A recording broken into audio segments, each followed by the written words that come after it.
We can't comment anyway. And we are live. You're watching Fantastic Fiction at KGB. I'm Matthew Kressel. I co-host a series here with Ellen Datlow. Tonight's guests are Seanan McGuire Nadia Bulkin. Thank you for joining us. We're excited about the reading tonight. Right now, we're just hanging out and talking about cats. Yes.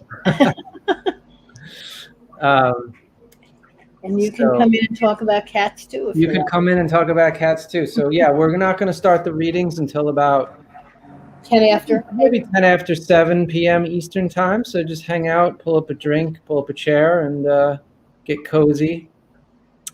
How is everyone tonight? I don't see anyone. Is anyone there? No one's here yet. Well, I mean, no one's commented yet, but. But you see. Oh yeah, no, there are people watching. Oh, that's good. Well, if you're watching, say something so we can see. Yeah. It may take them a second or two to file in. But is anyone drinking anything interesting? Iced tea.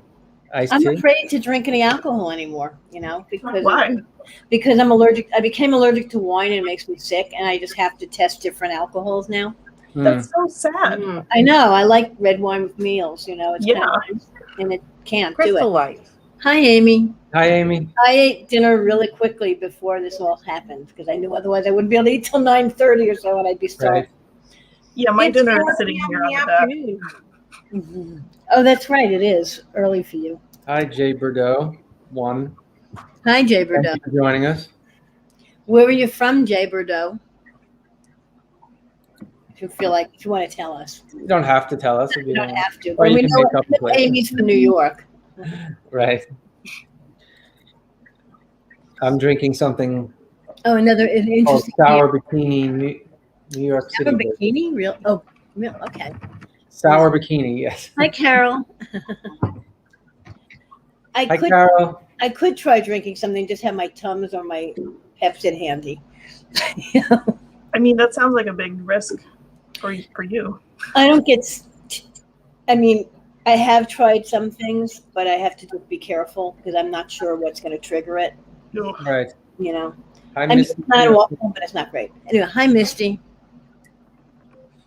Oh, I got my Roomba today. It came in a giant box, I think. And when the delivery man brought it, I was like, "What is that?" I mean, I didn't order something that large, and I was like, "But it's from Amazon." It's like, did the Roomba come in a huge box? And yes, it came in a big box, and then it was in a smaller box, and then in an even smaller box, and I took it out, and I didn't have any more energy after that. So I'll try to figure it out tomorrow. Your cats are going to love that. I don't know. Will they? It doesn't make sound. Well, I mean, Will they like it? partly sarcastic. They're going to have fun with it, that's for sure. Eventually. Oh, teriyaki shrimp. I had a hamburger on a English. So did I. You did.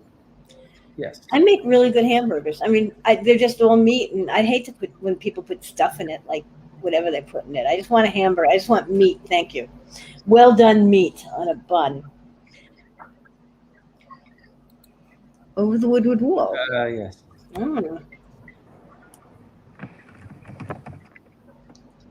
Oh, interesting. Misty's on TV. What's that? Oh, yeah. We're on her TV. Mm-hmm. Or their TV. Let's see. Oh, hi, Sophie. Okay.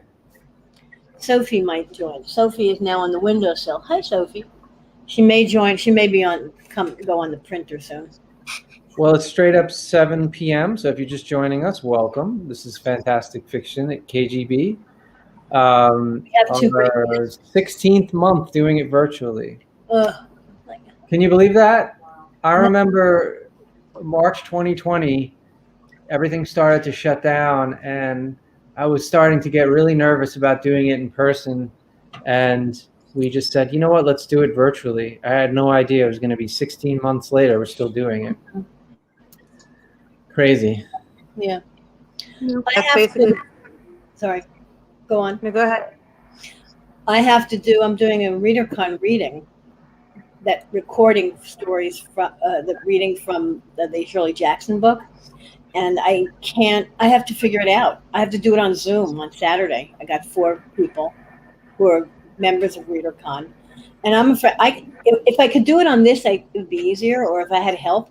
but it's like I have to figure it out. And I'm afraid I'm going to totally screw it up. You know? Hi, Julie. Listening while the sun shines in. That sounds nice. Hi there. Misty, we are scheduled for October to go back in person.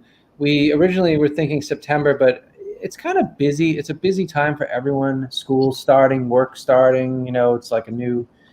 Yeah, and we weren't sure. We couldn't so- we couldn't schedule that far in advance. We were afraid to schedule it for opening, so we now we're scheduled through through October until October. Yeah. So Virtual. yeah, 3 more months of this, not including this month. Mm-hmm. And yes, Carol and Amy went to a live outdoor reading last night. That was Sam Miller's reading. I saw a photo. It looked really cool. Is that on a roof? Is it Yeah, it on, looked like it was on a rooftop. roof? Is that the ice cream one? Yes, the ice cream one. Are they always outside on the roof? Was that their first one? I don't know if it was their first, but Great. I guess people are more comfortable to go into a big crowd if you're outdoors. But I've been in a couple bars inside, and it wasn't terrible. Mhm. Yes, they're using their Apple TV, so we're on TV. Oh my God, we're in HD. Uh-oh. That means we're huge. It was right? the second one. Okay. Right. Was anyone else reading besides Sam Miller? I got to get on their mailing list or whatnot. I didn't even know. Is it covered outside? Because what if it rains? I don't know. From the photo, it didn't look it, but I wasn't there, so maybe we could ask the people who were. Yeah. Amy, Carol, how does it work if it rains? Mm-hmm. You get wet, I guess. Roof of Ample Hill. Oh, so it's the ice cream place, the Ample Hills. Right, but what if it rains? Yeah, it's on Facebook. Yeah. All right. Well, I'll join the group. I haven't been on Facebook a lot lately, so. Not cover editor? What? Cover What does that editor? mean? I don't know. Anyway. No, it's Brooklyn. It's hard for me to get myself out there. Right. It's like, oh no, not Brooklyn. Wait, it's not that far into Brooklyn. Well, I don't know. Where is it in Brooklyn? You act like Brooklyn is on another continent. Well, it is. It might as well be.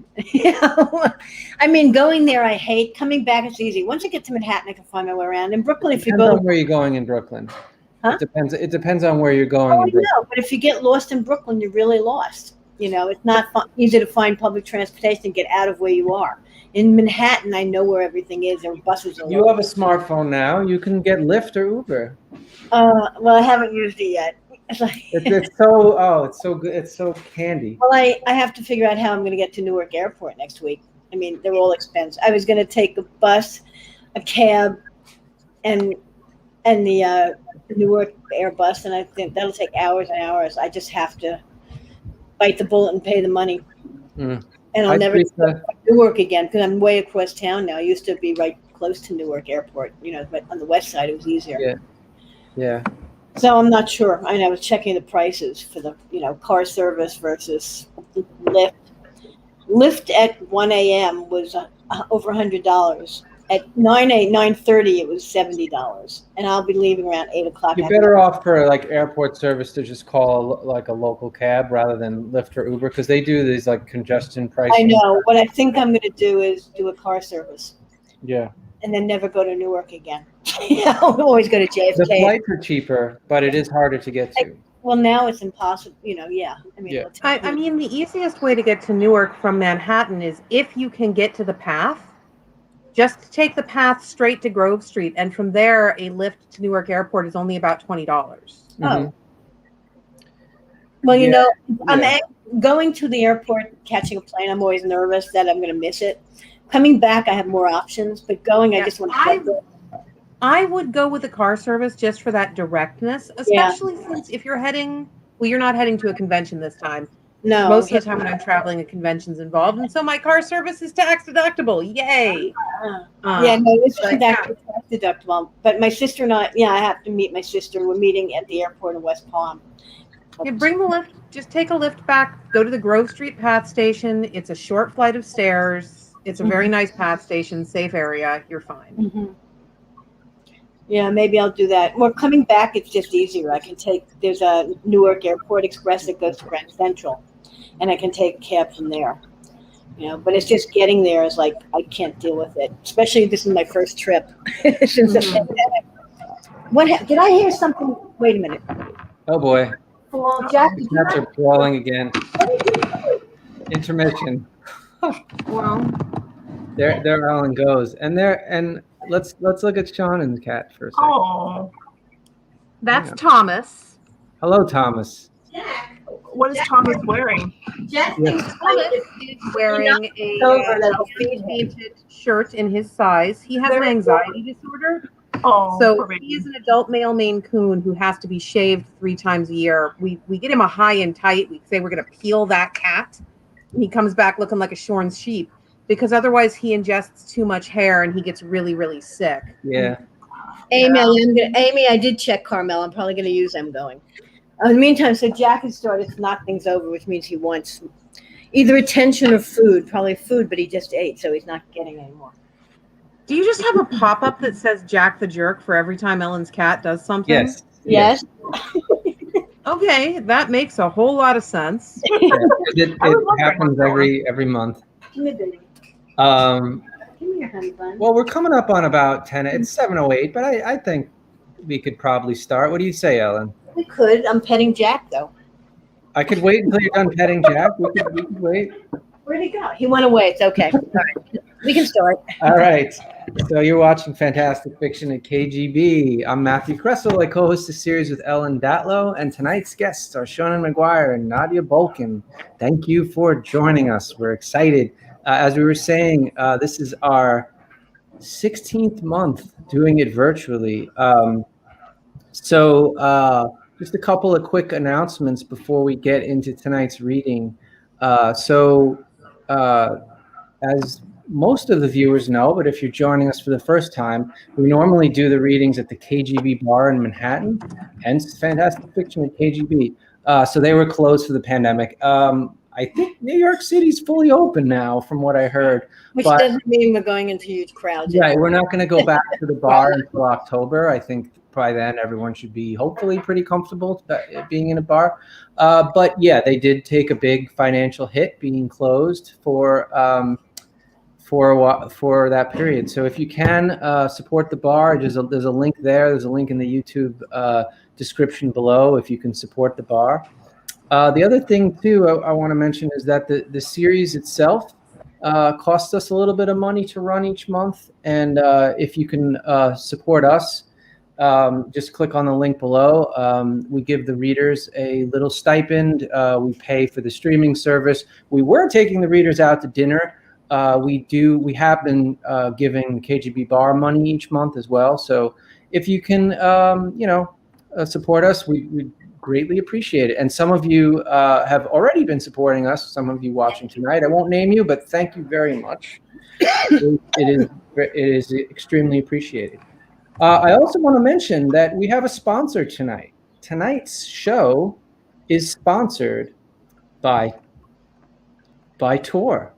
This episode is sponsored by Tor and Nightfire Books. Read the latest from Hugo and Nebula award-winning author Seanan McGuire, Across the Green Grass Sea, part of the Wayward Children's series. Fields. No. What? So what? What are you saying? So which is Okay, so Across the Green Grass Sea, I thought you were saying Along the Saltwise Sea, which is not part of the Wayward Children series. Across the Green Grass Fields is. My apologies. okay. Oh. Across the Green Grass Fields. I'm sorry, I'm reading from a text. You're right. The screen is different. Thank you. And part of the Wayward Children series. And listen to And When She Was Bad by Nadia Bulkin in Come Join Us by the Fire Season 1, Nightfire's free audio-only anthology, available now on Spotify, Google Play, and more. So definitely check that out. Yes. So I think that's it. So what we do, if this is your first time joining us, we're going to have Nadia read, then we take a 5-minute break, then Seanan's going to read, and then we'll do a Q&A afterwards. Queue up your questions. Yeah, queue up your think of some good questions to ask, and we'll do that after the readings. But do we have anything else? No, nothing. You're not going to give the history. Don't give the history of KGB again. He does that all the time, but you can look it up. Okay, I won't then. You can. All right, our first reader is Nadia Bulkin. Nadia is the author of the short story collection, She Said Destroy. She has been nominated for the Shirley Jackson Award 5 times. She grew up in Jakarta, Indonesia, with her Javanese father and American mother before relocating to Lincoln, Nebraska. She has 2 political science degrees and lives in Washington, D.C. Here's Nadia. Hi, all. Hopefully you can hear me okay. If not, I'm sure someone will tell me. So this is also my first time here.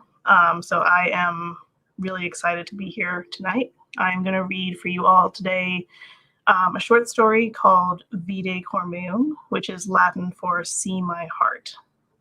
It was originally published earlier this year in an anthology called Voices in the Darkness from Crossroad Press. Here it is. And here we go. The Scavas are quiet this morning. By 7 a.m., the farm is usually buzzing. Jonah taking feed to the pigs, Lucy taking milk from the cows, Rin taking shit from the rabbits. Jack and Sarah, with their hands on their hips, preening smugly over the productivity of their brood. And here Neil was worried that he'd get in trouble for being late. If he'd known they were taking their time this morning, he wouldn't have damn near thrown up his back jumping out of bed to bring Jack a spare alternator for the struggling tractor. Neil trudges up the driveway and knocks on the front door. He waits a few seconds and then notices that the house is dark. There is no light leaking out from under the door, no sound either. No grinding coffee maker, no shrieking girls. Did they go to Jastro for the weekend? No, the truck is in the driveway. Luckily, 2 of the blinds in the window looking into the living room are bent. Neil sees someone lying on the floor. Well, sees a big pair of socked feet anyway. Maybe pillar of the community Jack is passed out drunk. The idea fills Neil with glee. Now energized, Neil hurries around Sarah's lilac bushes. He hears animals lowing in the mist, and somewhere in the back aisles of his brain, he realizes how odd it is that there are no little human voices talking back. But he tucks that realization under the desire to catch Jack in a compromised position. And then he pauses. The back door is open. Not wide open, but it's sitting there unlatched in a way he knows none of the Scavas would ever leave it. Something overtakes him as he crosses the threshold, a splitting between his body and his head. His body enters the house so effortlessly it's like he's rolling on wheels, but his head, knowing something is wrong, powers down. Jack, he calls softly. He's come to hate Jack's voice because it's always telling him to do this, that, or the other thing, but right now that voice is all he wants to hear. Hey, Jack, you all right?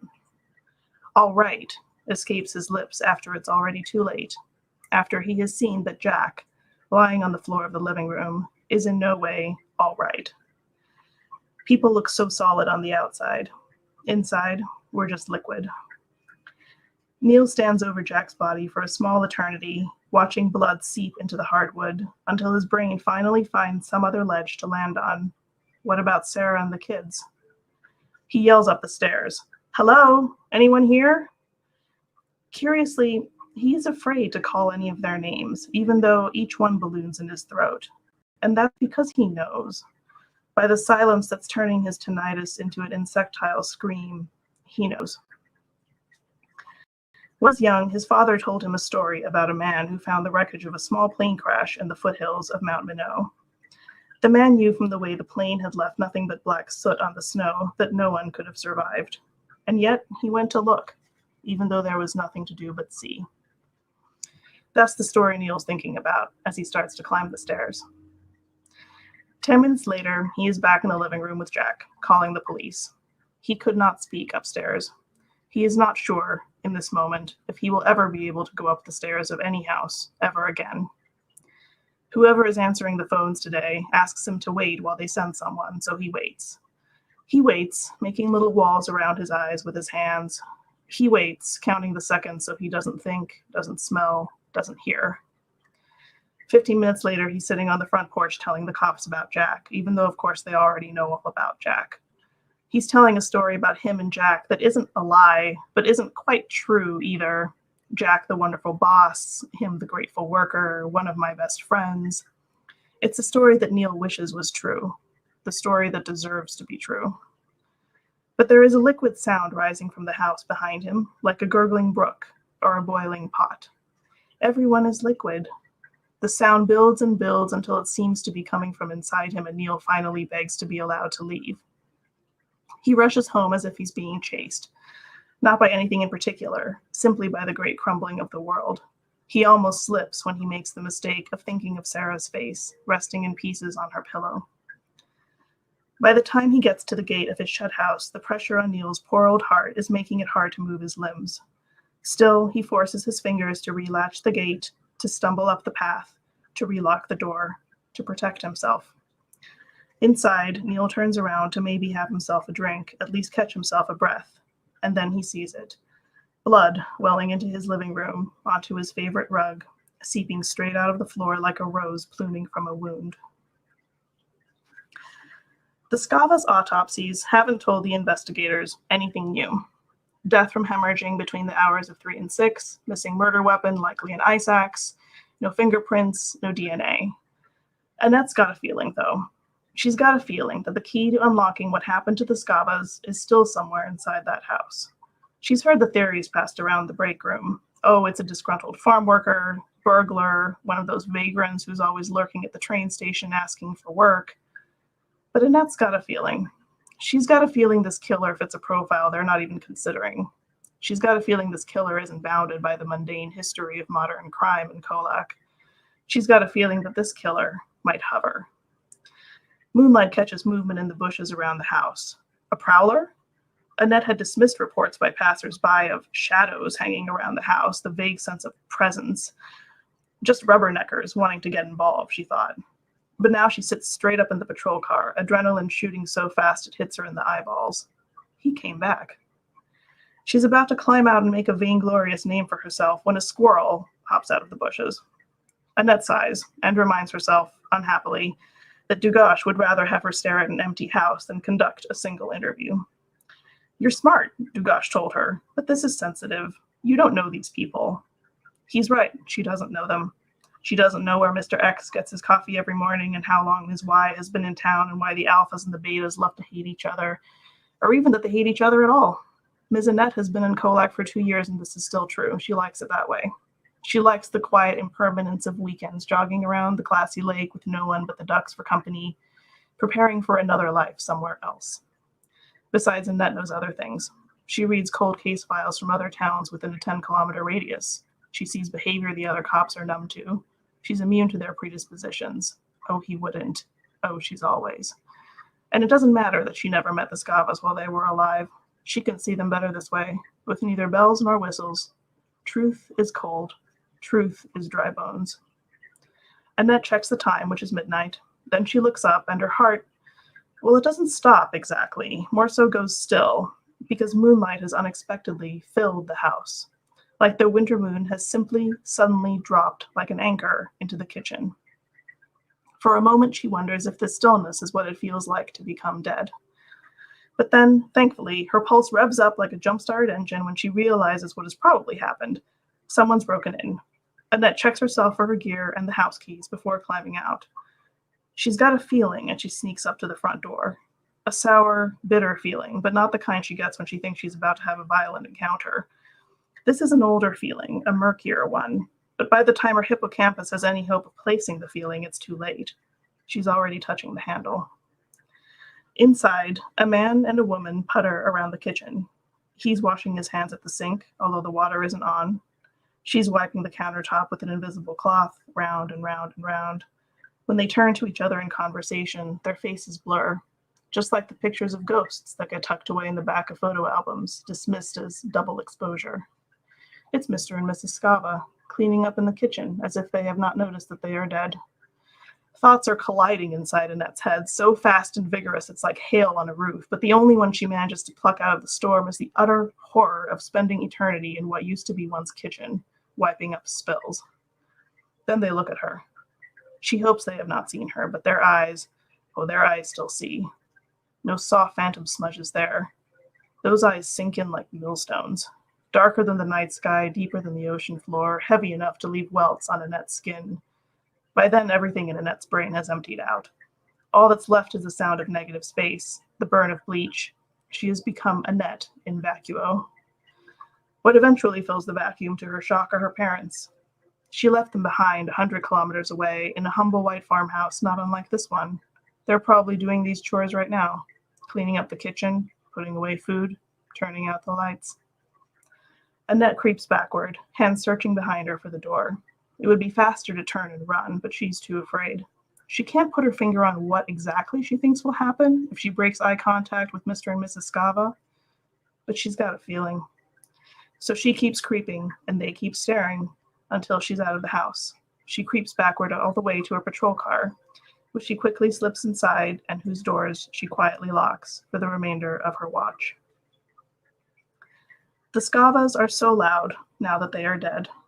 Ella can't drive a kilometer without hearing one of them repeat the question on the billboard on County Road 23. Do you know what happened to me? Theirs is the voice on the nightly news, reading regional crime stories that now take up half the broadcast. They are the ones who yell at every child who breaks curfew, every spouse who forgets to lock up. Even their ghost house glows like a beacon on a hill in the half-light, or so Ella's heard. So it bothers Ella that only about 40 people have shown up for the candlelight vigil marking the 6-month anniversary of the murders. Ella doesn't understand how anyone could have stayed home, with the Scavas being as loud as they are.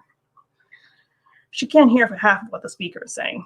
Something about coming together as a community and keep praying for our wonderful neighbors. How unsettling the thought that people who'd been nothing more than a passing pickup truck have suddenly become so familiar in death. And here Ella always used to think of death as the great divider. There's a girl about 5 meters to Ella's right who looks a bit like Ella's daughter, except that girl's brassy brown hair is too long, and she knows her daughter would not have changed her mind. What good is that going to do, her daughter said when Ella suggested going to the vigil together, other than trick you into thinking you're doing something? Come to think of it, the long-haired girl looks more like Lucy Scava than her daughter. The girl doesn't have a candle, so her face is shadowed, but when Ella leans forward, she can confirm the aquiline nose, the big plaintive eyes, and then she remembers that she only knows what Lucy Scava looks like because Lucy's dead. And now someone else is speaking, some goof in the police department who wants them to know that they're doing everything we can. A disgruntled murmur passes through the crowd, because how can nothing be everything? The woman next to Ella whispers something about a cover-up, and she turns to anxiously ask what that means, when she sees a young man a few meters to her left. Well, not a man at all, really, just a boy. A boy with that same aquiline nose, the same plaintive eyes. Can the dead still feel the gaze of the living? Does it make them shiver too? Because Jonah Scava is looking at Ella. His expression is unreadable, silent. A howling is coming from the exposed tendons in his face, the ragged chunks of flesh where his left jaw should be. The fact that he was killed in a careless hack job somehow makes it 10 times worse. There's a flood of white noise as the microphone changes hands from the policeman to a tearful woman Ella recognizes as her daughter's 8th grade teacher. I keep asking myself, the teacher says, what can I do? How can I help? Because they are helpless, aren't they? That's what her daughter was trying to say. They can't deliver casseroles to a family that's dead. They can't organize search parties for a killer who looks like nothing and everything. They can pray, yes, but they may as well be tossing pennies down a well. A curtain of warm certainty and bodily integration in doors and people has been pulled back from the town of Colac, and behind that curtain there is only a void. I don't know the answer to that, the teacher says, looking skyward. All I can think is, just don't let them disappear, because somebody, somewhere, knows what happened. These last 5 words, somebody, somewhere, knows what happened, come in crystal clear for Ella, because there was a time, long before the Scava murders, long before she had her daughter, when she was that somebody, somewhere. She'd been 14, biking home during a spring thaw and taking a shortcut through Herring Road. She'd seen something in the ditch and taken her foot off the pedal, only to realize that it was a body, emerging face down out of the snow. Over the years, she has tried to convince herself that she saw something else that day, a dead deer, a truck tire, but when her mood is low and the weather is unquiet, she can still see the matted hair, the purplish skin, the dirty bra strap. She has spent many a late hour chewing her fingernails, worrying that the corpse is cold. Because Ella never said anything. She doesn't know why. It was as if a 10-kilo feed sack got strapped to her chest as she pedaled home and she lost her ability to speak. By the time she went back to Herring Road, the snow was melted, and there was nobody, nowhere. At the vigil, a sunken-eyed little girl in bloody pink pajamas is staring at Ella. She's surrounded by dozens of adults, but she has chosen Ella. Not the policeman, not the teacher. She needs Ella. To her horror, Ella realizes that she has forgotten the dead child's name. "Hello, little one," she whispers, as if sweet-talking a rabbit. And much like a rabbit, the little ghost girl scampers away. Only this time, Ella follows. By the time she pushes out of the crowd, the little Escava girl is gone. But there is something tucked in the grass that Ella soon realizes is a body. A very, very small one. A crumpled little brown bird with a busted-up wing. Its eyes are clear as glass, and so afraid. It's broken, injured, but alive. The Scavas have a history like 1,000 others. Entire family killed at home. It happens in cities and villages, in the sun and the snow, just a run-of-the-mill family axe murder that was cold before it hit the ground. Shawn got the tip about the story from one of his listeners, a creeper named Cecil Hotel, who sends him too many cryptic messages, but usually comes through with good leads. Every time Shawn thinks about how many of those petrified curiosities he's featured on the It's Not Over podcast, 71 so far, he returns to the conclusion that he and Darren reached when they were 14, that humans are not special, not chosen, not sanctified. If we were, Darren used to say, God would have given us more protection, like porcupine quills or toxic blood. When Shawn reaches the point of the Scava story where the cops are ruling out their only suspects, the farmhand, some homeless man, he stops typing and reads the script. There's a flatness there that he doesn't like, a defeated finality that he knows will repel his listeners, people like Cecil Hotel, who live for loose threads, the ellipses, the maybes. Shawn knows there's a lot of competition in this game. That's why he has a niche. It's Not Over asks questions. People love mysteries. People love an open door. 623 people love an open door. Shawn clicks over to his favorite conspiracy theory forum looking for ideas, clicks crime, searches Scava. There we go. All the familiar suspects spouting some truly wild stuff that reminds him of the most off-the-wall shit he and Darren used to come up with. The Scavas were spies that got found out and executed. The Scavas were into the occult and accidentally summoned a demon. The Scavas each somehow hacked open their own throats. It's usually his favorite part of it through the crazy possibilities. But something about tonight's got him queasy. Maybe it was the grocery store sushi. Maybe it's the weird tapping he keeps hearing from the kitchen. Probably. Maybe. Maybe, he reminds himself, is good. 623 people love maybe.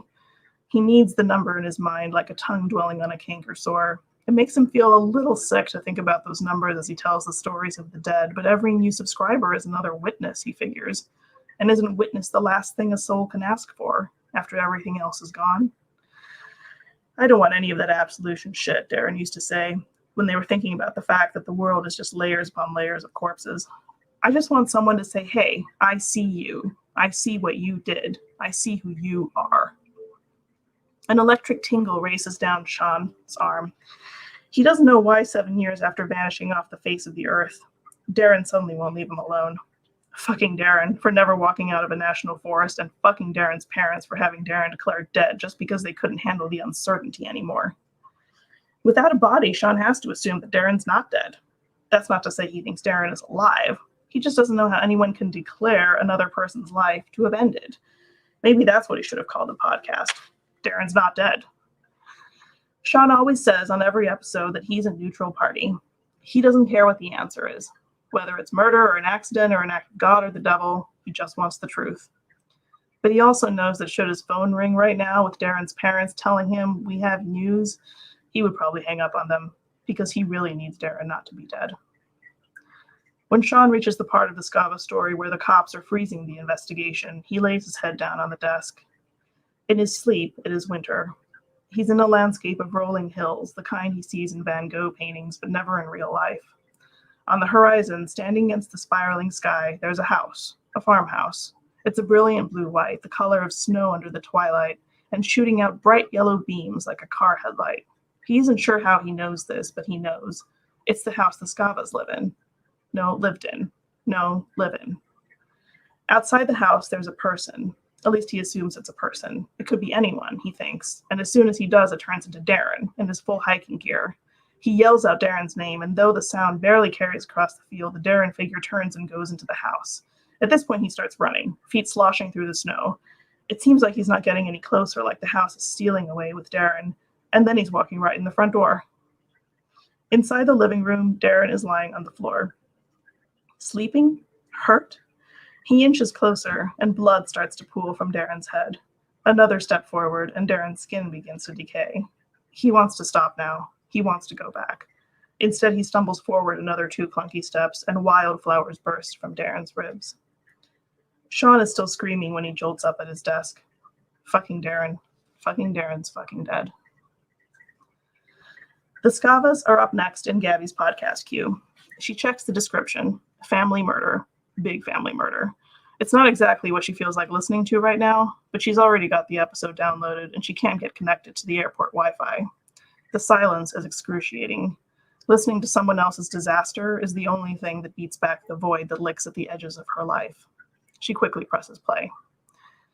The last time anybody heard from any member of the Scava family was 11 o'clock the night before, when Lucy Scava, the middle child, texted her friends goodnight. Listening to the most beautiful of her neighbors sob in the hallway of her apartment building has convinced Gabby that other people sense it too, the void. They just use other things to cover up its droning, to keep themselves busy and productive and validated. Cute photos, nice font. None of that helps Gabby. What she needs is a thunderburst of malice, the reminder that the only song the human family has in common is a litany of suffering. She doesn't expect anyone to understand. Her roommate thinks it's morbid that she falls asleep to murder investigations. When she told her father what she was listening to the last time she was home, he just shook his head and walked away. The cuts were so deep that they had been nearly decapitated. A small tick tugs at the corner of Gabby's mouth as she pauses at the departure board, A2. Until now, she has tried to avoid visualizing the body that she will find in her father's hospital room. Her mother says he's pale and deflated and tied up in tubes. It's strange to think of him as a corporeal being with veins and cells and failing organs, instead of some bloodless corporate headshot. If they'd had just one neighbor who lived a little closer, could they have been saved? When Gabby was in high school, she got into a car accident. Her mother had been out of town, and she was so excited to call her father from the hospital. Now, she thought, you'll have to come see me. And the hours crept by, and the nurses changed shifts, and not once did her father pull the curtain open. Is there anyone we can call? They kept asking, until she finally told them no. The void is starting to pull down the walls of the airport, so Gabby stops at gate A14 and gets in line for a coffee she doesn't want. The man in front of her has a baby crawling over his shoulder, rubber ring between its teeth. There's a lot of theories out there. I don't feel like talking about them. No matter what, it's a tragedy that this family's whole entire legacy is the fact that they died. Gabby's family is going to get snuffed out too. She knows it, just as sure as this drooling baby is going to drop that toothing ring. Her step-siblings don't want children. Gabby's too fucked up to get it done. Just as well, suicides and strokes litter both branches of her family tree. Maybe it will be a relief not to have a legacy, like a ghost finally fading from memory. The baby drops the ring. Here's what I think. I think it was random, just a freak stroke of bad luck. A predator came through the area and preyed upon them. That's it. Sometimes bad things just happen for no reason at all. Coffee in hand, Gabby resumes her slow walk toward gate A2 as the episode comes to an end and the exit music starts to play. It's a straight shot home from here. In a final attempt to drag herself onward, Gabby takes the moving walkway. Silence starts creeping in and she hurries to fill the void with the next podcast episode when a faint boarding announcement hails from the far end of the terminal. They're calling her flight. That's when she sees them in the smudged windows overlooking the giant cetaceous plains. The ghosts. They're clustered together as if in a family portrait, looking hollow and worn and blunted like a set of dull knives, except for those deep, dark eyes. When she realizes who they are, Gabby's muscles go slack. Her right knee buckles, the coffee spills, just a little. She carefully counts their blurry faces, thinking, God, let them all be there. And to her great relief, she does see 5 smudges, 5 pairs of eyes like the abyss, 5 silent mouths. Maybe death is a balm. Maybe death heals the wounds that time cannot. Caution, the moving walkway is ending. The people on the suicide hotline always tell Gabby to take big breaths. Sometimes she calls because she's up to her neck in the void and thinking this is going to be it. The crush of emptiness is too great. She's not going to survive. Sometimes she calls just to hear someone else tell her to breathe. It's not a magic cure, her breath. It usually doesn't do much for Gabby besides buy time. But there's something beautiful to be said for buying time. Caution, the moving walkway is ending. So Gabby takes a big breath, but it comes in so rough, like the sea at the start of a bad storm. And inside the cracks that make up her body, it transforms into a sob. And that's it.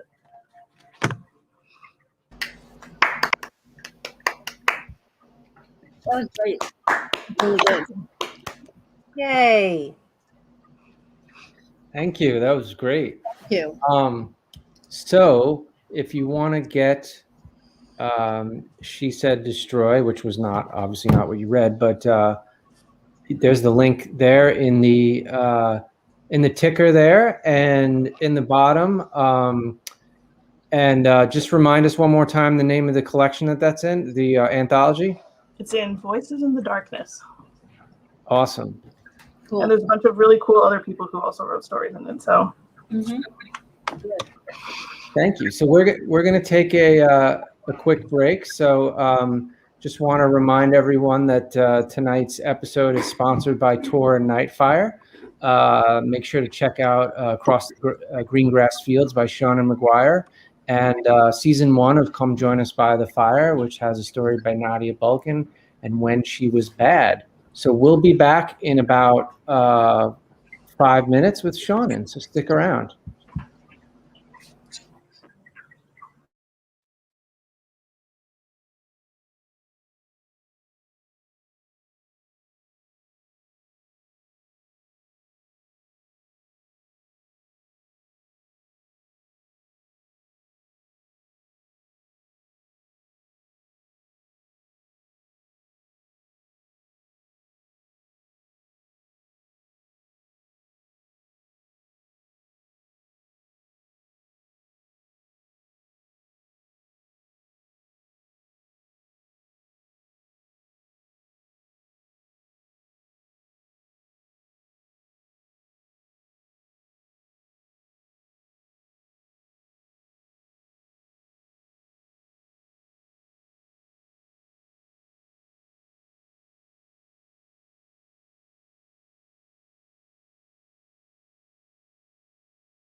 Hello. Hello. Hi there. Hi. Welcome back to the second half of our show. I thought we'd tell you some of our upcoming readers. Now, these are still virtual until October, but July 21st, we have Kim Stanley Robinson and Nancy Kress. August 18th, we have AC Wise and Karen Lord. September 15th, we have Marinette and Ellen Clagis. And then our first in-person reading will be October 20th. Mike DeLuca, Daryl Gregory. And November 17th, live in person, we have Robert Reddick, although we don't, and PK with him. And December 15th, David Leo Rice and N.K. Jemison. I'm echoing. Do you hear You it? are. Why am I? I don't know. Matt, any ideas? It could just be someone's volume is a little high. I'll mute everyone else. Better? All right, I made mine a little lower. Is that better? Yeah, actually, it sounds better now. Yeah? I think it went away if I lowered my mic a little bit. So we're okay? Okay, I just muted everyone else in case we're getting a little feedback, but go ahead, you can continue. Okay. So we hope you'll come to the next few virtual readings, and some of you can make it to the in-person ones when we start again. Our next reader is Shawn Maguire, who writes, and she has someone on her lap.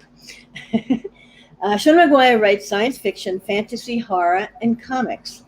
She isn't very big on sleeping like a reasonable person. Her most recent novel is Angel of the Underpass, third in the Ghost Road series.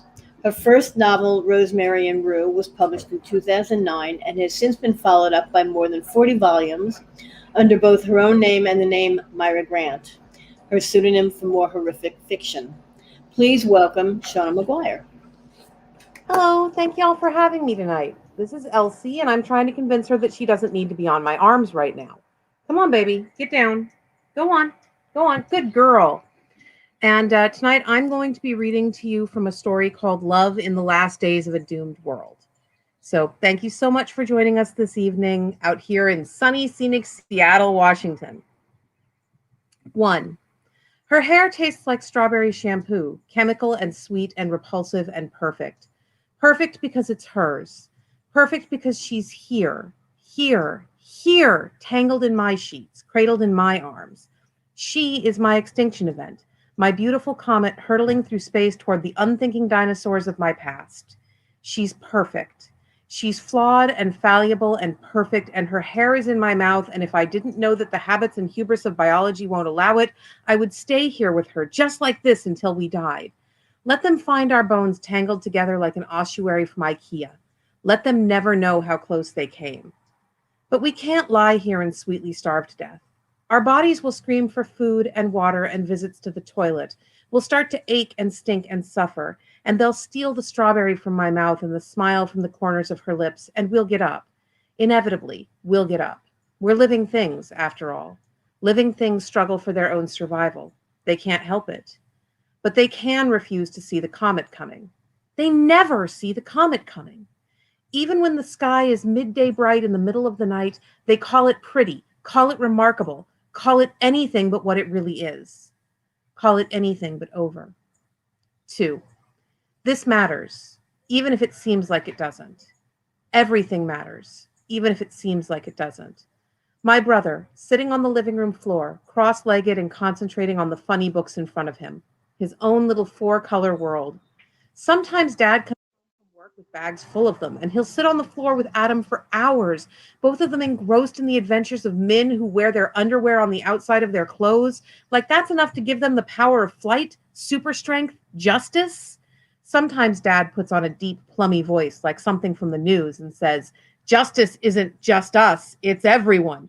And he and Adam will laugh and laugh and laugh. And I'm sitting on the outside, always on the outside, watching them, not sure where the entrance is, the door that leads me into their cozy little world where 20 pages is enough to save the day.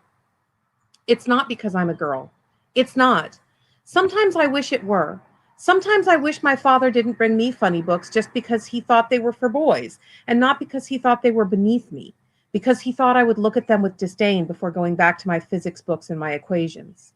Adam and I are the same age, but he's the one who gets a childhood, while I get the endless weight of expectations. Our little star, Dad calls me when other people are watching, and my little supernova, he calls me when no one is watching, and I don't know what we're going to do, Sharon. I don't know what we're going to do, he says when it's just him and Mom and he thinks I'm tucked away safe in bed, not sitting in the hallway outside his bedroom door, eyes closed, listening to him worry about my future. I'm not a good girl. I'm a good kid, but I'm not a good girl, and my parents are conservative enough to be worried about what that's going to mean for me. They'll have years and years and years to get more worried still, years to watch me blossom into the brilliant woman they always knew I was going to be, years to realize that I'm never going to meet a man and settle down, that my path forward is more complicated than they could ever have suspected.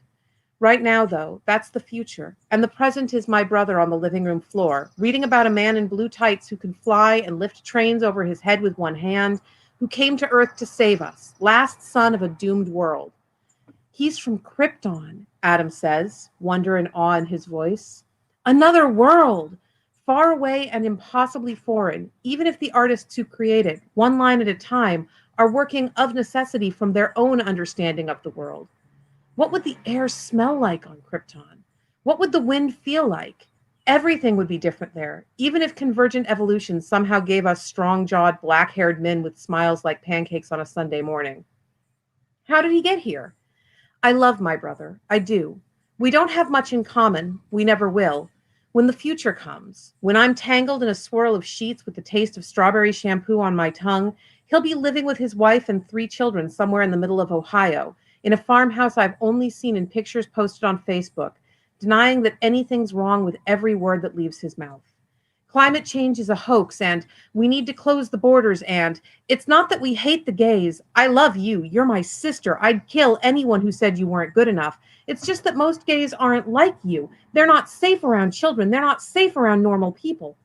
And I still love him because he's my brother, and the habits of biology are almost impossible to break. I'm getting the past and the future tangled together like 2 ends of the same ball of string, and I guess that's fine. I guess that's to be expected. You are who you were, who you will become, all at the same time. You can't have a future without a past. His parents put him in a rocket ship and shot him off into space. Adam makes a pew sound like the firing of a laser gun, and forms a rocket with the shape of his hand, miming the moment when his comic book hero was launched into orbit by his loving parents. The awe in his face is even stronger now, thinking about loving someone so much that you'd send them off into the stars. Why? He looks at me gravely and says, the world was ending. The sun was about to go nova and destroy everything, just eat Krypton right out of the sky, and his parents knew, but no one would believe them. So they built a rocket, and they put their son in the rocket, and they sent him away to save him. It was the only way to save him. I wrinkle my nose. That's stupid. If the sun was going nova, they would have seen the signs. A sun doesn't die in an instant. They would have known. They would have seen. I don't care if you want to read about a man who can fly and shoot lasers from his eyes and have bulletproof skin, but that's just stupid. No one could stand at the end of the world and pretend that it's not happening. My brother looks at me, misery and anger and disappointment in his face. But it happened, he says. It happened. Krypton isn't there anymore. That's when I finally lose my last scrap of interest in 4-color fantasies. No one would pretend this world wasn't ending when the sun swelled to fill the sky. No one would be that stupid or that willfully ignorant. It's not realistic. It's not real. 3. She stirs in her sleep, and the motion is enough to pull her hair out of my mouth. I smack my lips, relieved to have them to myself again, already distantly missing the taste of chemical strawberry. She makes a noise, snuggles closer, and I hold her as tightly as I dare, as tightly as I can without waking her. This is a stolen moment, a stolen hour, and the comet is humming. Time is so short now. Time has always been short. 80 years, the first 10 spent learning and the last 10 spent losing, isn't nearly as long as it sounds. 80 years is nothing when set against the long dance of days on Earth, the slow rise and fall of empires. A person is born, lives, dies, all in less than the blinking of a geological eye. I am 40 years old. There was a time when I would have called that impossibly ancient, and all I can call it now is not old enough. I'm barely a baby, and she's 2 years younger than I am, and it took us this long to find each other. We wasted so much time. I never got to see her with adolescent acne on the bridge of her nose, burning alive with hormones and confusion, and I'll never get to see her sweetly seamed with wrinkles, hands shaking as she pours her morning coffee. We missed so much, and there's so little time and so much left to do. I bury my face in her hair again, chasing the scent of strawberries, chemical and sweet and temporary, like everything else about us, like everything else in the world. 4. This is what the funny books never told my brother about living in the last days of Krypton. That it wasn't only the baby hero's parents who noticed, who knew, who sounded the alarms and rang the bells and tried to speak when everyone around them cried for silence. That people cared. Yes, people cared and people cried, but that money and inertia spoke louder than any voices could have done. People with empty bellies have trouble caring much about whether or not the sky is falling, yes, but people whose bellies are overly full, people whose bellies have never been empty, who have lived their whole lives in the fear that one day the many will notice how much is wasted by the few, notice and rise up and cast them down, those people don't care about the sky either. They care about themselves. They care about having more than everyone else and meter more according to a scale that only they can see. When the first instabilities appeared in Krypton's sun, the ones whose bellies weren't empty but who still remembered hunger stood up. They said, "We need to move," and no one wanted to hear them because the ones with nothing to lose had nothing left to give, and the ones with everything to lose had no interest in giving ground. This isn't in the comics, but it's in human nature, and the flying man is alien and human at the same time, shaped by the human hands that drew him. They stood up. They raised their voices as loud as they would go, and they were silenced, shut out, shut down, ignored, labeled hysterical, undermined, discredited, convinced to be quiet, convinced that things would be better if they stopped, that someone, somewhere, had a secret plan. Maybe most of them believed that, convinced themselves of its quiet inevitability, because what else were they supposed to do? One angry voice can't save a world. One broken heart can't heal a star. They could yell until the sky burned and not change a single thing, or they could sit back and enjoy what time remained to them before it was all over.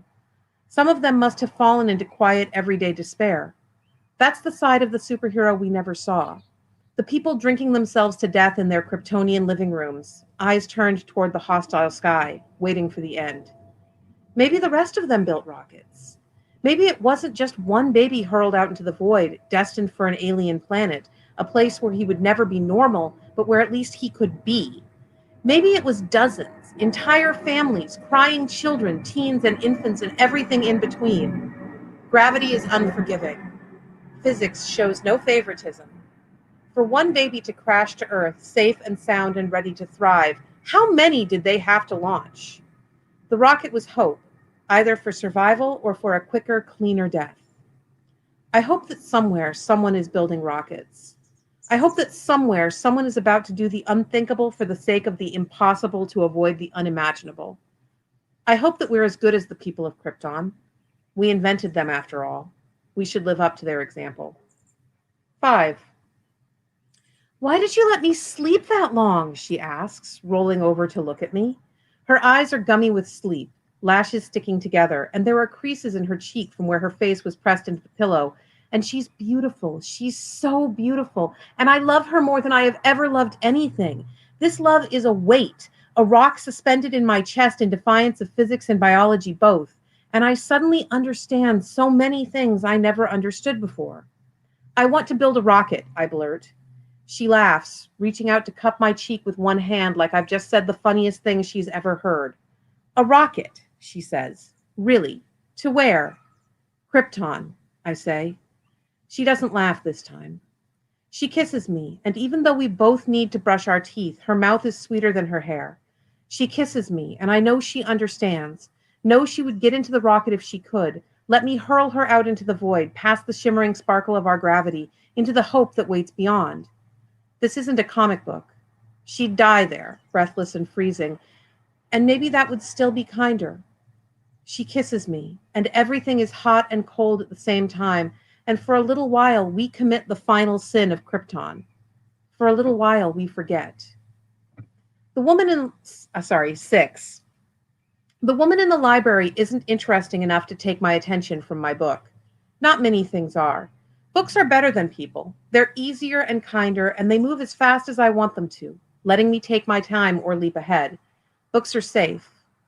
I'm sitting on a hard plastic chair in the adult section of the library. The chairs in the children's section fit me better. My feet dangle more than a foot above the floor, but the librarians don't like it when I carry my weight in physics texts from one side of the library to the other.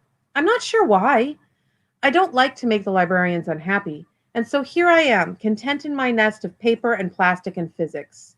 So it isn't that unusual when the woman walks toward me, not the way it would have been if she'd been in the children's library, where strangers aren't supposed to be.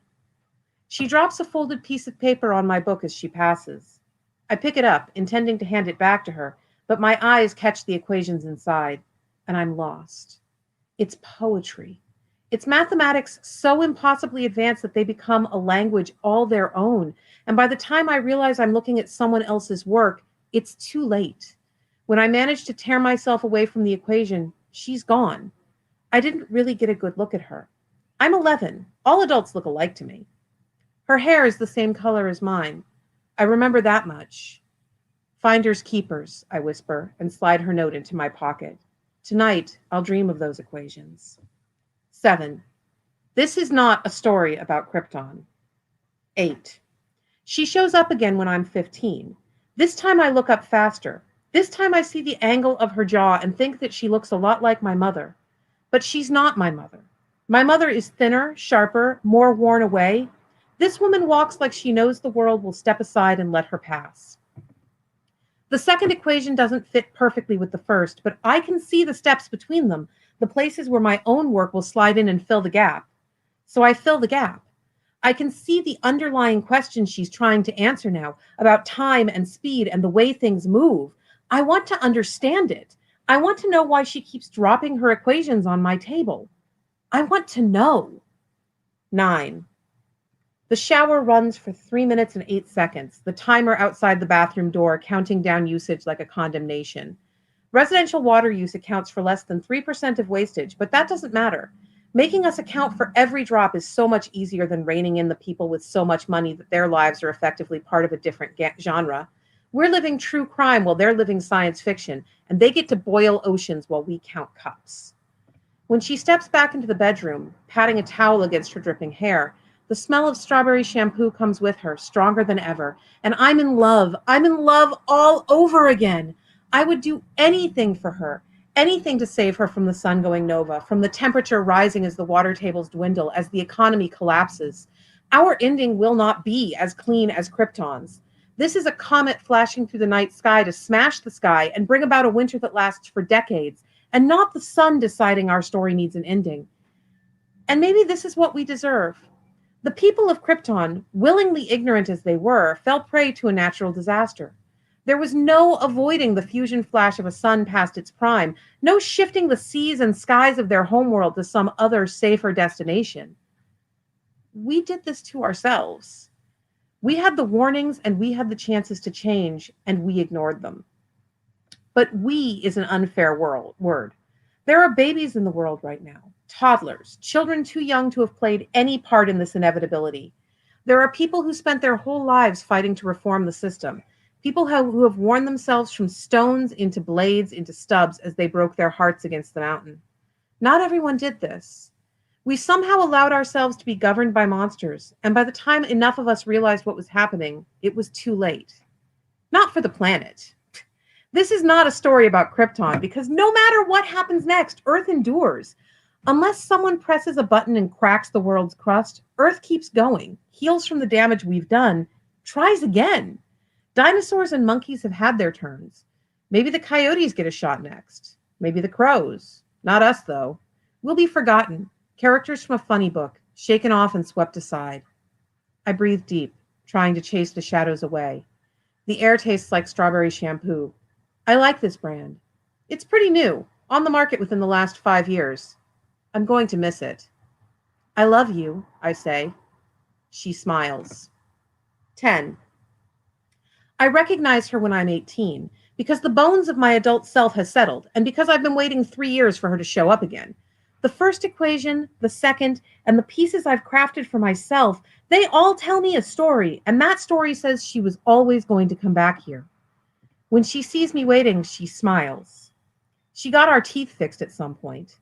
That broken incisor that always makes me feel a little lopsided is gone, replaced by porcelain perfection. I don't like it.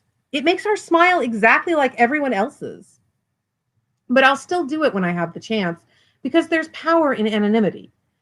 Everything about her is geared to blend into the crowd. Her hair, her smile, even the way she does her makeup, so that she doesn't stand out in either direction. She could disappear in an instant. She's everything I've ever aspired to be. And that's good because she's me. She's always been me. Is this cheating? I blurt.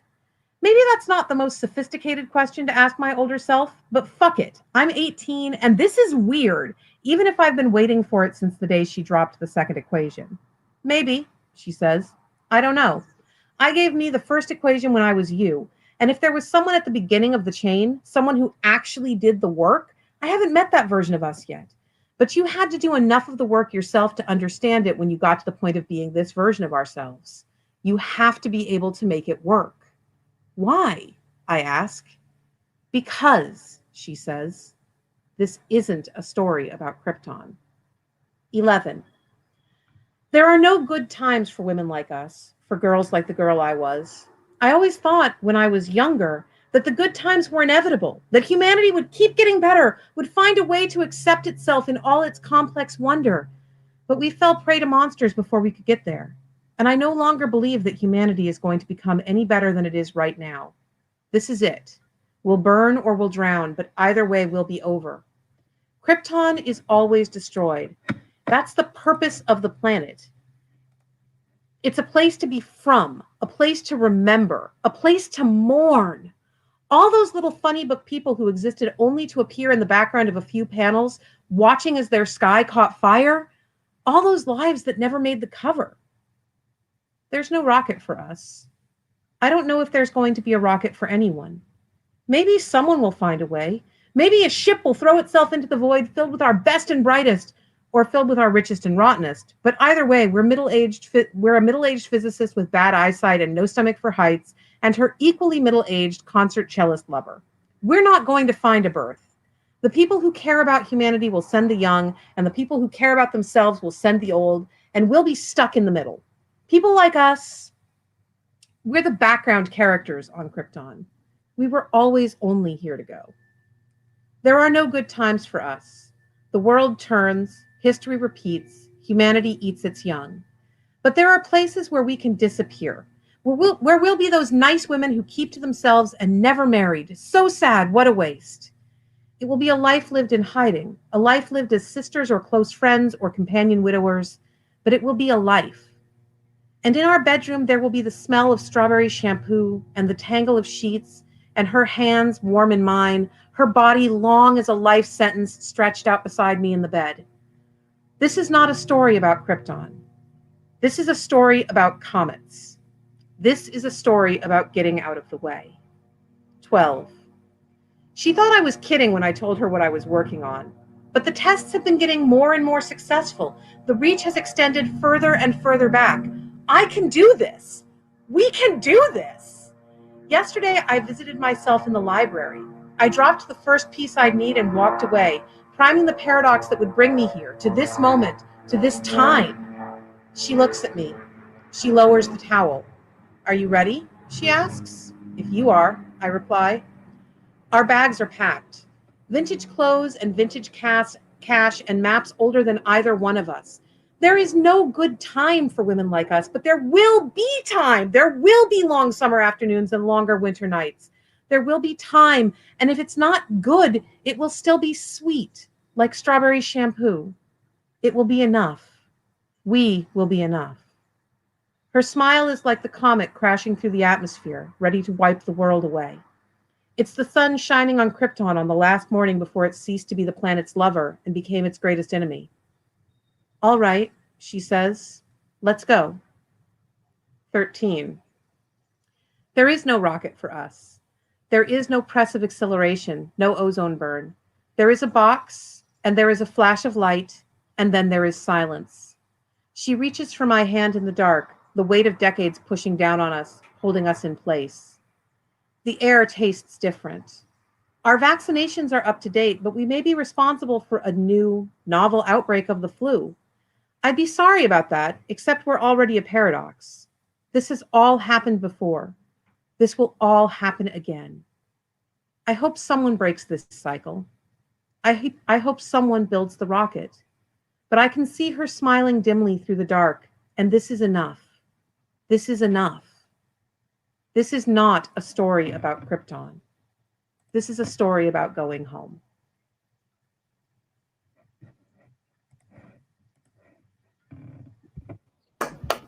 Yay, Kitty! So where is that from? I mean, has that been published? That was originally published on my Patreon, which means that first publication credit was already taken, but there was no contract on the audio. Wow. It's really good. That was really good. And who's that? And yes. This is Piper. Uh-huh. Hi, Piper.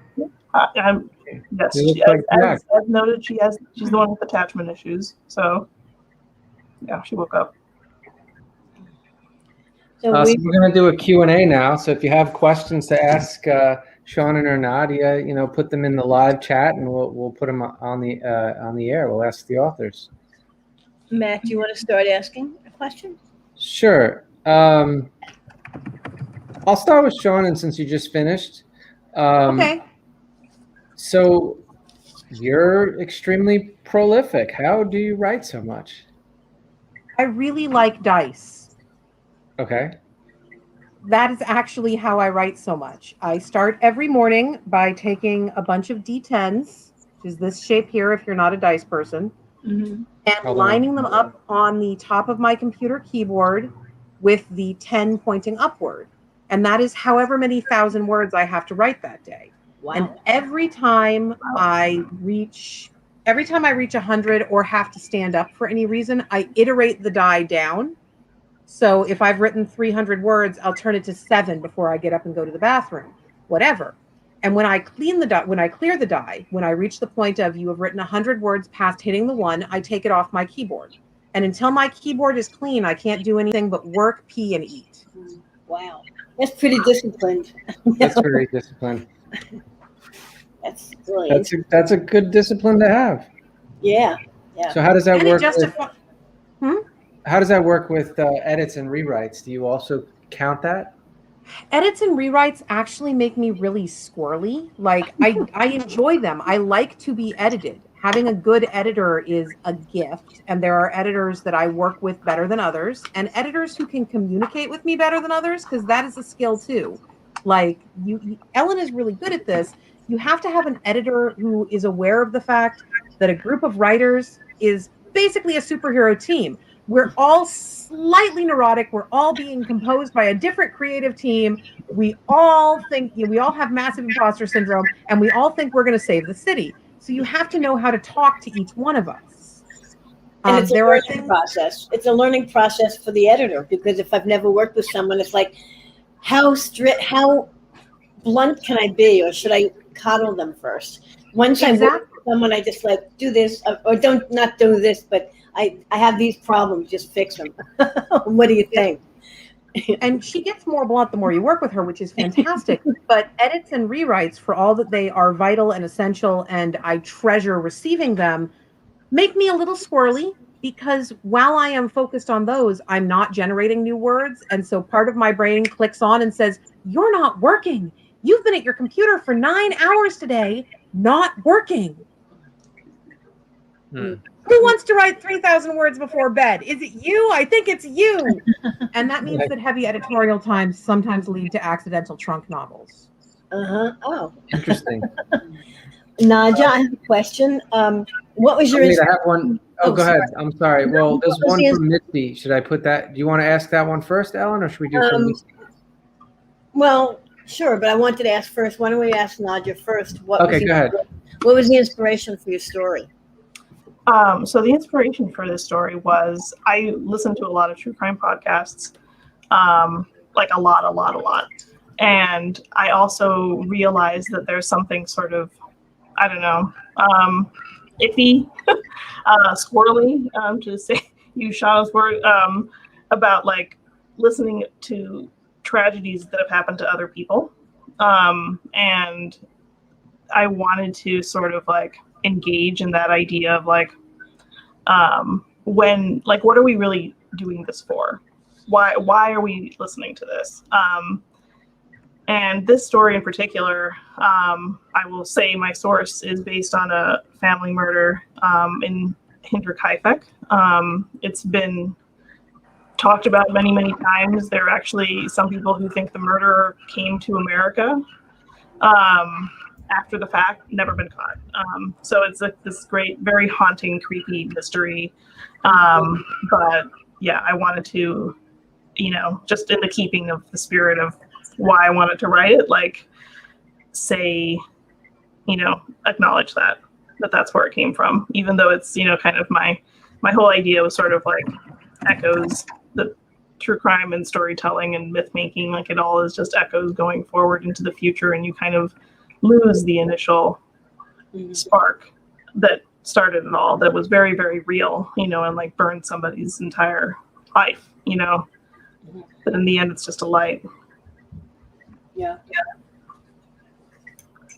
We have a question from Misty306. What have you read recently that you recommend we read?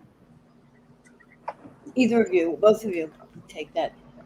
Let's go first. I enormously recommend Catherine M. Valente's Comfort Me with Apples, which is a novella coming soon from Tor.com Publishing. The best thing you could do for yourself reading this book is not read the back. Know as little as humanly possible going in. It's sort of a Gone Girl crossed with Bluebeard thing, and that is the closest thing to a public description that's come out. But the less you know, the more fun you will have trying to figure it out and put it together. It's a beautiful, beautiful book. Kat is always fantastic when she's setting up a mystery, and this is mysterious from start to finish. Yeah. Nadia? Let's see. So one collection that I'm reading right now that I'm really enjoying is Daniel Mills's Among the Lilies. It's very much in keeping with what I just read. It's sort of like true crime horror epistolary, and it's very wistful, very haunting, very pretty. It's coming out from Undertow soonish, I think. So I would definitely recommend that. I have it someplace, I thought, but someplace on my, who knows? I've got so much stuff where it shouldn't be on my cocktail table next to me rather than filed away. But I got that collection, so I'll be looking forward to reading it. Yeah. More questions? Yeah, we have a question from Dave Burstein. I'm not quite sure how to interpret this. The SF world has responded to Shawn in surprising ways. What do you think about the SF community? Yeah, I'm not really sure what that's supposed to mean either, or what the surprising ways are. I have been involved with running conventions and staffing conventions since I was 15. And the fact that the SF world has gone, there, dear, have another pony. We're okay with the fact that you think your cats are more important than most people. Why don't you take a nap? Is basically exactly what they were doing when I was 15. I really do need a little bit more context. I think the science fiction community is huge. The internet has made it bigger than ever. So what subsect are you talking about? Do you mean the convention going community, the Hugo voting community, just the general reading community? I do find things surprising and confusing about the reading community on a relatively regular basis, because it is a reading community and people bring what they bring to the work. You know, so at least once a year, I have someone that is shocked that I am Mira Grant, which has never been a secret. I'm sorry, I didn't know if it was pronounced Mira or Myra. It's Mira? Yeah, it's Mira. Imagine Fran Drescher playing the wicked stepmother in a production of Snow White. Mira, Mira on the wall. Yeah. It's Mira. Okay. But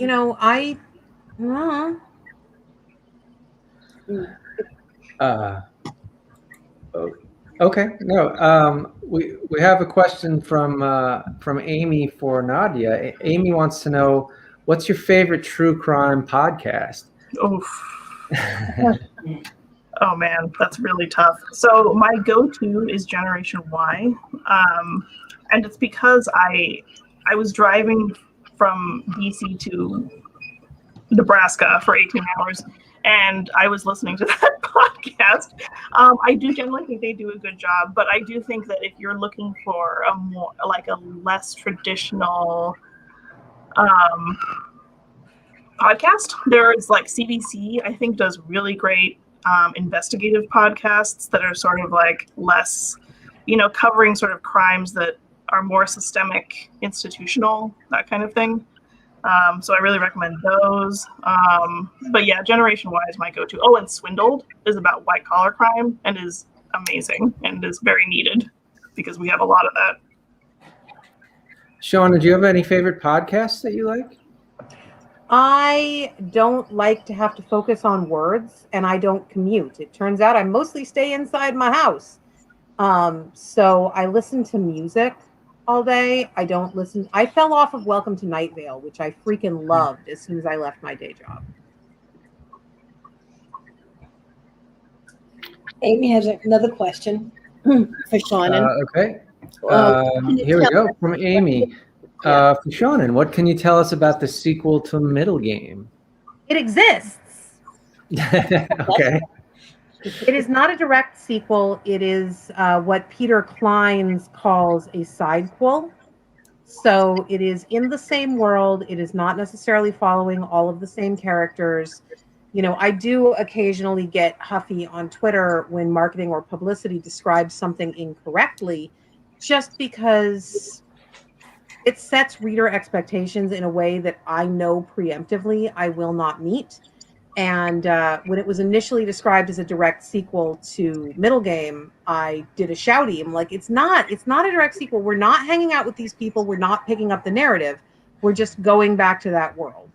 It's called Seasonal Fears. We have some concepts for a cover that have not yet been shown anywhere. I'm really hoping that it's done soon. I'm excited about it. It is 167,000 words long, and I did not sleep much while I was writing that. Wow. I have a question for Nadia. What are you working on now? I'm working on a novel. I have said this on so many podcasts for the last many years, but this time I believe I will actually finish it. It's about a cult. Actually, it's not about a cult. It's about people who run away from a cult and the secrets that they take with them. Mm-hmm. Wanted to write a cult novel that was like not about sort of your standard like like women in bonnets from the 1800s, pretending that whatever, that kind of thing, or like a Manson family thing. It's based on NXIVM. So yeah, it's kind of written from the perspective of like the assumption of that like people can join cults and will join cults, and it's not a marker of intelligence or lack thereof. It's actually quite normal for people to want that kind of belonging. And Shawn, and I have a question for you. Because you're so prolific, how do you organize yourself? I mean, how do you keep track of what you're writing when? I mean, well, so back when I still had a day job, which I did through, I want to say 2014, and I feel like a giant jerk for having forgotten when I left it, I would email a notepad file back and forth between my home and my work computer every day. So I'd send it to myself in the morning and then send it back to myself in the evening. Because I didn't want to get in trouble for having personal files on a work computer, it was named escalations, because that was really easy to conceal among everything else. Yeah. So that file is still with me today. I have my escalations file, and it is absolutely full of bookkeeping. So like I have what we call the rolling list, and I can't show it to you because there's no way to print this file. It's like 900 pages long. But the rolling list will say, you show up on it sometimes. It'll say 5,000 to 9,000 word air conditioner story, title to be determined, due August 1st, 2022. And then in parentheses at the end, it'll say Ellen Datlow, Saga Press, or whatever. And that way I keep track of who I'm working for, when my due dates are, how many words it has to be. I'm still one of those people that keeps a paper planner. I've had my Franklin Covey planner since I was in 9th grade, and I will kill people for this planner. The only time I've ever gotten into a physical altercation with someone was somebody bumped into me on the PATH train and tried to take the bag that had my planner in it. And I kicked him in the nuts because my planner was in there. I'm like, you could stab me, but it doesn't matter. Yeah. My entire external brain is in there. And what I'll do when you give me an assignment, if you contact me and go, hey, we've had someone drop out of this anthology, can you get me 12,000 words by next Tuesday? Is I will open up the planner and manually count out on the days based on what my average daily word count is and what I already have assigned those days. How many slots do I have left? Wow. Basically, I treat it like a game of D&D. I'm a sorcerer. I only get my spell slots back after a long rest. Screw the warlocks. They are doing a much better job of this than I am. Yeah, for a while I've been using a date book like this for a long time. Actually, Jonathan Carroll gave it to me, and I've been using it for years. But I used to use the really cheap ones, and then I stopped when I got a computer and used the computer all the time, and put everything on my calendar until the electricity went off in my living room in my old apartment for 5 days, and I had no access to my computer. I don't think I had a backup at that time, and I realized I had no idea what I was supposed to do for the next week. I mean, it was like, oh my God, I don't remember what my schedule is. I mean, I don't remember anything. So I started getting a paper one again, and I make sure I put everything on that and on my computer in case the computer blows up or something. And actually, I do that too. And I go back. I have I have every year. I mean, I have them in a drawer, and every once in a while I can't find something or I don't know anything specific on the computer, but I remember approximately when it was, and I can find it in my paper date book. It's like, oh my God, that's what I did then. So they are useful. I have a funny story, Shawn, about working on your work at work. I used to do the same thing, and once I accidentally emailed that file to my boss. And she was like, I don't think that this was meant for me. And I was like, hi, I'm really sorry. Let's just move on and pretend that never happened. So I don't do that anymore because I'm so terrified. Right. Yeah. Well, I once emailed the entire payroll amount of the company to everyone at the company accidentally. So, yeah. Well, I got something really interesting that someone accidentally emailed. As a consultant for Tor, Teresa, close your ears. Actually, I think I told this to Irene Gallo. A few years ago, someone in accounting sent me everybody's earnings. I mean, I think they sent it to everybody, and they weren't supposed to. I mean, it was like I could see everybody's, royalties for a year, and it's like, oh, and it was really interesting to see that. Yeah, it was not supposed to be going to me. One of the artists I was working with at Marvel accidentally sent me very graphic pornography. Oh. Okay. I actually do believe that was accidental. The file name was ambiguous, and he freaked out about 30 seconds after I received the messages. Don't open that. Don't open that. God, don't open that. Don't open that. So of course I opened it. And of course you're like, I have to open it. Of course. I'm like, I have to see. And then immediately contacted our editor to say, hey, this person sent me graphic porn. It's okay. I know it was a mistake. I'm not bringing a sexual harassment suit. Please don't yell at him. Because otherwise, I knew he was going to report it to our editor, and depending on how much he was take blame on himself, he could come off sounding like, I sexually harassed the random lesbian. Hey! And that's just not great. Okay, Teresa, what does SMDH mean? Shaking my damn head. I'm sorry, what? Smack My Damn Head, I think. Oh, Yeah, or It's either smack or shaking my damn head. Oh, Shake My Damn Head, yeah. Oh, that. Yeah, right. Yeah, Shake My Oh, Damn no, Head. Teresa's saying glad that I assumed the porn didn't come from. Right. No, not the porn. No, the porn was not from anyone at tour. So I have a question for Nadia, but I mean, this could apply to both stories tonight. Your story was structured 5 short stories within a story. Why did you do it that way? Any particular reason? I think because I wanted to show like the concentric, like sort of like a drop falling in water, you know, and how it just like echoes out further and further. Yeah. I think that that's one of the most beautiful things about art, actually, is the idea that you make something and then somebody else takes something else from it and it echoes further down, you know, and it might not be your original vision, but it's impacting others. And so I wanted to sort of reflect that, and also sort of reflect that, like, the idea that everything we hear is filtered through our experience and applied to our own lives. And that's what we do to others too, you know, and that's what the role we fill for others as well. So I thought that was the best way to do it. But yeah, I thought it was really cool that both of our stories kind of had similar structure. Sequencing. Do we have more questions coming in from people? Do either of you have questions for the other? That sometimes those are interesting. Or for us. Or for us, sure. Nadia's Twitter feed talks a lot about horror movies. What kind of horror movies do you like?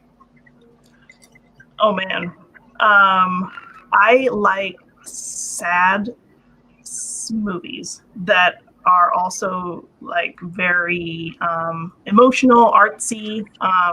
They don't have to be sad, but I like them dark. I like women being in the lead. I like women being behind the camera, if at all possible. I love Zen Maud for that reason. I love a sort of bold vision. Yeah, I mean, I love a lot of different kinds of things. I also love found footage on the other end, but yeah. Did you see Personal Shopper? I love Personal Isn't that Shopper. amazing? I mean, Love it. That was really chilling. And, Yes. And showed that Kristen, Yes. I can't remember, Kristen Stewart. that she could act. I mean, I knew she could act, but that was really, and it got no attention, I don't think. I mean, I don't know. It just. I know you were one of the few people that like posted about it a couple times, and I absolutely loved it. Yeah, actually, I think I may need to watch it again. You know, I was talking on my feed that I can't. There are things I have watched that I want to watch again, but I can't. I mean, eventually I will, like The Thing, the original, not the original, the Carpenter one. That I loved it. I saw it in a preview in a screening room, and I've been wanting to watch it again, but I don't know if I can bear it, especially not alone. And also, Only God Forgives. Laird Barron was talking about that, and I love that movie. But there's such violence. The violence in it really got to me, and it's hard. I think it'd be hard for me to watch it again. But I do have it on my Netflix queue, so eventually, I will bite the bullet and watch it again. And it's not, I mean, that's not a horror movie per se, but it's, you know, it's a gangster movie. No, I think horror is a very broad brush. Yeah. I really do. Yeah. It does. Shawn, were you into horror movies? I don't recall if I've seen. I used Kenneth Muir's horror films of the 1980s as a checklist. I may be the only person other than Kenneth Muir who went through that book and watched every single horror movie released in the 1980s, including the ones where he had given the movie 0 stars and said that if he felt it was ethically appropriate, he would have taken more stars away, put it into negative stars, and given those stars to better movies. Like what, for example? It was not wrong. There's a movie called Home Sweet Home, which is a Thanksgiving slasher film, and those are 2.5 hours of my life I'm never getting back. 2.5 hours? Wait a minute. That's really long. That was how long it took me to make it through it. I had to keep pausing. Oh. Yeah, I have to say I'm not into slasher movies. For someone who reads a lot of horror and edits horror, people are always surprised that I said I hardly watch any horror movies. Mm. I mean, I'm very picky in my horror movies, and someone will recommend like 20 different horror. I was like, no, I really don't want to see them. I'm just not interested. So What can I say? I prefer to read horror than watch it, I think. There's a lot of people like that.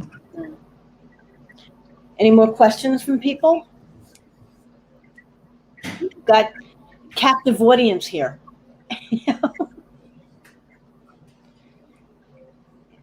If not, we can close it down.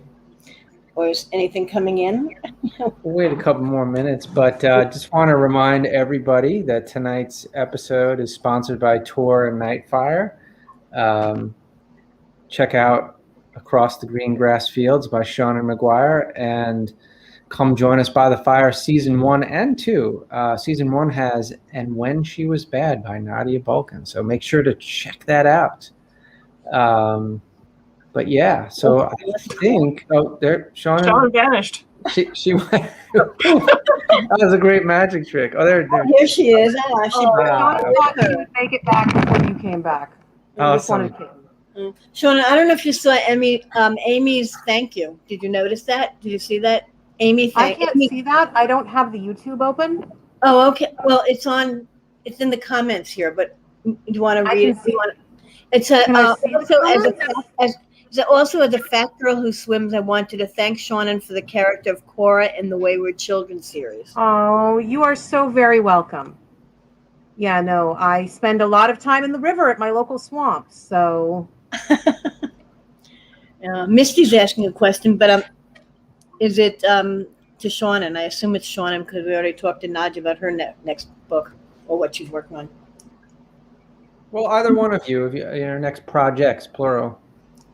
I mean, the project that I'm working on right now, I literally can't talk about because I am under the most NDAs I have ever been under in my life. I'm not even allowed to admit what the franchise is, which is amazing. Lucas didn't do that to me. So we're having a good time there. But, after that is finished, I get to bounce back to working on my own stuff. And next up will be the next of the Up and Under books, which is Into the Wind-Racked Wilds. And the second of those, the one immediately prior to this, is Across the Saltwise Sea, and that will be out later this year. Saltwise Sea will, obviously. Mm-hmm. I am scanning the thing for Amy's thank you. Oh, she just said thank you, which I appreciate. Thank you, Amy. You're very welcome. And Nadia, you said you're working on a book. Anything else you're working on? I mean, I have short story obligations. But next to that, no, just a book. All right. So you're seriously working on that book now? But I'm seriously working. I'm almost halfway done. Yes. Good. All right. Well, I mean, unless there are more questions coming in, maybe we should wrap it up. And everyone go and drink. Yes. Hey. Yeah, it's dinner time to you now here. Right. Yes, it's time for me to to get back online and look at all and go back to Twitter.